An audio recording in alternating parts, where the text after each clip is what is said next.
ढेंकानाल जिला कामाख्यानगर उपजिलापाल कार्यालय सम्मुखें मिलित आदिवासी संघर्ष मंच पक्षर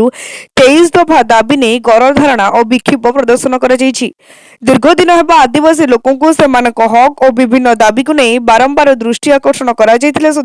कौन सुफल पाईपारना जहां नहीं मिलित आदिवासी संघर्ष मंच पक्षर जंगल जमी पट्टा भत्ता पानीय जल रास्ता स्वास्थ्य सेवा भली 23 दफा दाबी नहीं मुख्यमंत्री एवं महामहिम राज्यपाल उद्देश्य दाबीपत्र प्रदान कर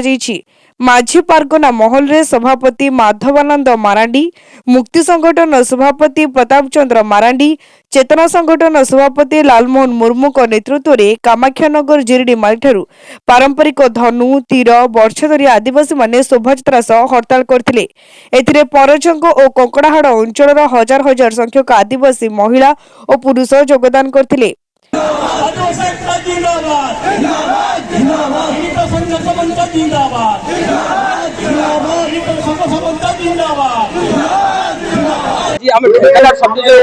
उद्देश्य जे आम सरकार विगत दिन किछि दिन पूर्वे सरकार डिक्लेयर कर 144 आदिवासी परिवार को जंगल जमी उच्छेद कर जो डिक्लेयर कर प्रतिवाद कर आज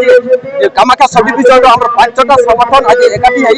प्रतिवाद करूँ सरकार जो 144,000 आदिवासी को विस्थापित करने डिसीजन नहीं प्रत्याहार करूँ नचेत आगामी दिन में आम जिला लेवल आहरी संगठन मिसिकी आम यार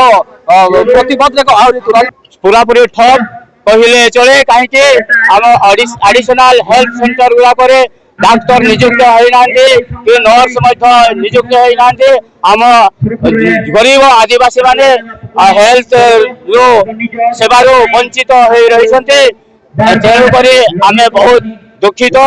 एवं आम जो छोट छोट चाषी आम पाखे विहन सार केबे भी पहुंचे ना। कामाख्यानगर प्रकाश कुमार पात्र रिपोर्ट तीर्थक्षेत्र लाइव।